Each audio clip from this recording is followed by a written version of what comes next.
बहुत पुराने जमाने की बात है। खुरासान के रेगिस्तानी इलाके में ऊंचे ऊंचे पहाड़ों और बंजर जमीनों के बीच एक छोटा सा गांव था, सराबा। यह गांव बाहर की दुनिया से लगभग कटा हुआ था। चारों तरफ रेगिस्तान और बीच में बसे कुछ कच्चे घर। गांव के लोग मेहनती थे, लेकिन गरीबी हर घर में दस्तक दे चुकी थी। पानी की कमी, रोजगार की तंगी और जिंदगी की मुश्किलें यहां के लोगों की पहचान बन चुकी थीं। यही वह जगह थी जहां कहानी का असली किरदार पैदा हुआ। उसका नाम था यूसुफ बिन हारिस। यूसुफ बचपन से ही तेज तर्रार और जिज्ञासु था। उसकी आंखों में हमेशा कुछ नया जानने की चाह होती, मगर गांव के हालात ने उसकी मासूमियत को जल्दी छीन लिया। पिता एक मामूली मजदूर थे जो अक्सर सफर पर रहते। मां घर की जिम्मेदारियों के बोझ से झुकी रहती। बचपन में यूसुफ को तालीम का शौक तो बहुत था, लेकिन गांव में न कोई मदरसा था और न कोई उस्ताद। सिर्फ गांव की मस्जिद का बूढ़ा इमाम शेख सलमान कभी कभार बच्चों को कुरान की कुछ आयतें पढ़ाते। शेख सलमान का चेहरा हमेशा नूरानी रहता। उनकी दाढ़ी सफेद बर्फ जैसी थी और आंखों में अजीब सी चमक। बच्चे उन्हें बहुत प्यार करते। यूसुफ भी उनके पास बैठकर कुरान की तिलावत सुनता। लेकिन हालात का दबाव ऐसा था कि छोटी उम्र में ही उसे खेतों में काम करना पड़ा। जैसे जैसे यूसुफ बड़ा हुआ, हालात और मुश्किल होते गए। पिता का इंतकाल हो गया। घर की सारी जिम्मेदारी उस पर आ गई। गरीबी, भूख और तंगी ने उसे कड़वा और गुस्सैल बना दिया। वह अक्सर कहता, अल्लाह अगर है तो हमें इतनी तकलीफें क्यों दी। गांव के कुछ शरारती लड़के उसे अपने साथ ले गए। वह चोरी छिपे ऊंटों का सामान चुराने लगा, राहगीरों को लूटने तक का काम करने लगा। उसकी मां रातों को रोती रहती, दुआ करती, या अल्लाह मेरे बेटे को सीधी राह दिखा। एक रात यूसुफ अपने दोस्तों के साथ पास के काफिले को लूटने निकला। आसमान पर चांद पूरा था, हवा ठंडी चल रही थी। रेगिस्तान की रेत पर ऊंटों के पांव की आवाज गूंज रही थी। यूसुफ और उसके साथी झाड़ियों में छिप गए। जैसे ही काफिला पास आया, उन्होंने हमला कर दिया। लेकिन उस काफिले में एक बुजुर्ग आलिम भी सफर कर रहे थे। उनका नाम था शेख अब्दुल करीम। जब हमला हुआ, वो बेखौफ खड़े होकर कहने लगे, बेटे, जो तुम्हारा है वह तुम्हें मिलेगा, मगर दूसरों का हक छीनकर कभी सुकून नहीं मिलेगा। यूसुफ ने उनका मजाक उड़ाया और उनसे सारा सामान छीन लिया। लेकिन जब वह जाने लगा, बुजुर्ग ने सिर्फ इतना कहा, अल्लाह तुझे हिदायत दे बेटा। यह लफ्ज यूसुफ के दिल में तीर की तरह लगा। उसने पहली बार किसी लूटे हुए आदमी की बद्दुआ नहीं, बल्कि दुआ सुनी थी। उस रात वह चैन से सो नहीं सका। उसे लगा जैसे कोई उसकी रूह को झकझोर रहा हो। उसने पहली बार जिंदगी के बारे में सोचना शुरू किया। अगले दिन मस्जिद गया।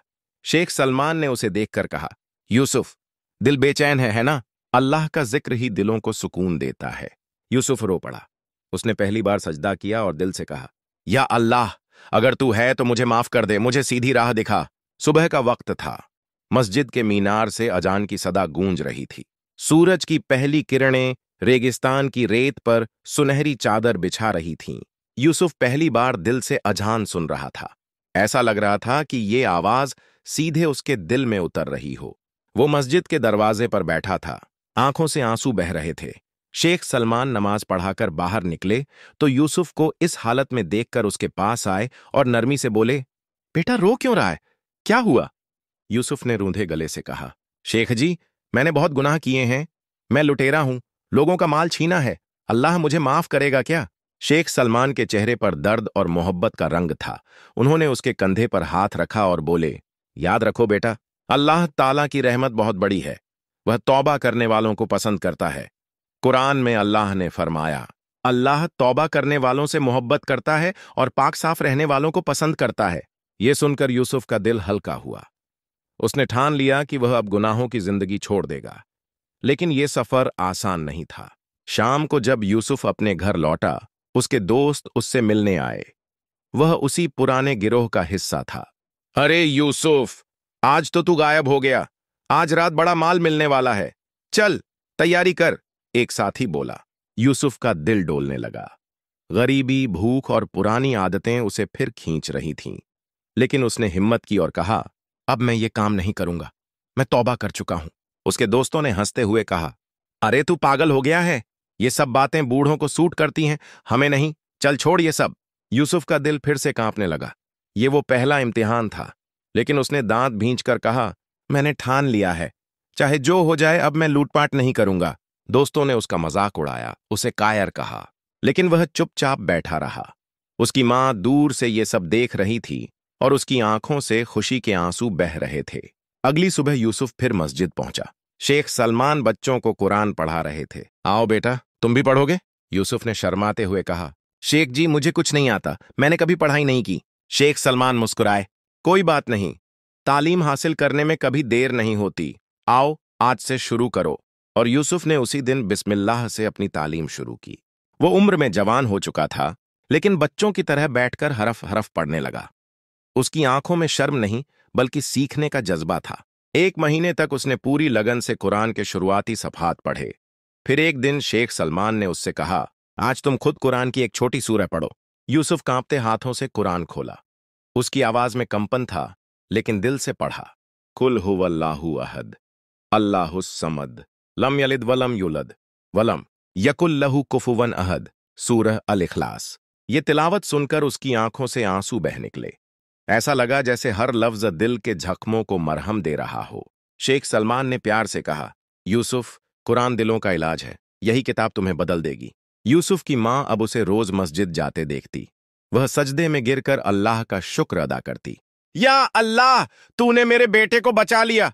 एक दिन मां ने उससे कहा, बेटा, मैंने तुझे कभी अच्छे कपड़े नहीं दिलाए, लेकिन आज मेरा दिल कह रहा है कि तेरे लिए एक साफ सुथरी चादर लाऊं। यूसुफ ने मां का हाथ पकड़कर कहा, अम्मी, अब मुझे नए कपड़ों की नहीं, नए दिल की जरूरत थी। अल्लाह ने वो दे दिया, मगर हालात आसान नहीं थे। गांव के लोग उसे शक की नजर से देखते। कुछ कहते, ये सब दिखावा है, देखना ये फिर वही करेगा। यूसुफ इन बातों से आहत होता, लेकिन उसने शेख सलमान से कहा, लोगों की बातों से दिल टूटता है। शेख सलमान ने जवाब दिया, बेटा, अल्लाह की राह पर चलने वाला इंसान हमेशा इम्तिहानों से गुजरता है। याद रखो, नबी करीम पर भी लोगों ने ताने कसे थे, लेकिन उन्होंने सब्र किया। तुम भी सब्र करो। यूसुफ ने सिर झुका लिया और दिल में ठान लिया कि वह चाहे जितनी मुश्किलें आएं, अपने सफर से पीछे नहीं हटेगा। यूसुफ अब दिन रात पढ़ाई करने लगा। वह दिन में काम करता, रात में कुरान और हदीस पढ़ता। शेख सलमान ने उसे सिर्फ कुरान ही नहीं, बल्कि नबी की सीरत भी पढ़ाई।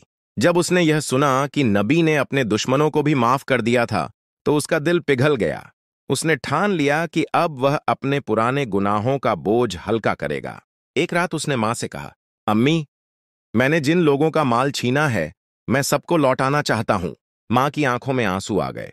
उसने कहा, बेटा, यह बहुत बड़ा कदम है। लोग तुझ पर भरोसा नहीं करेंगे, लेकिन अल्लाह तेरे इरादे को देखेगा। यूसुफ ने अपना थोड़ा बहुत कमाया हुआ पैसा इकट्ठा किया और अगले दिन उन लोगों के पास गया जिन्हें उसने लूटा था। वह हर दरवाजे पर जाकर कहता, मैंने आपसे जो लिया था ये उसका हिस्सा है, माफ कर दीजिए। कुछ लोगों ने उसे गालियां दी, कुछ ने माफ कर दिया, लेकिन यूसुफ के दिल को सुकून मिला। धीरे धीरे गांव के लोग उसके बदलते स्वभाव को देखने लगे। अब वह मस्जिद का सबसे मेहनती तलबा था। बच्चे उसे भाई यूसुफ कहकर पुकारते। शेख सलमान कहते, देखो बच्चों, ये तौबा की ताकत है। जिसने दिल से अल्लाह की तरफ रुख कर लिया, वो सबसे नेक बन सकता है। यूसुफ अब गांव के गरीबों की मदद करता, बुजुर्गों की सेवा करता।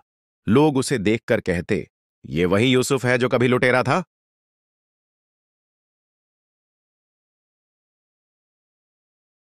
हालांकि उसने अपने गांव में बदलाव लाना शुरू किया था, लेकिन उसके दिल में एक नया अरमान जागा। वह चाहता था कि इस्लाम की सही तालीम सीखे और फिर दूसरों तक पहुंचाए।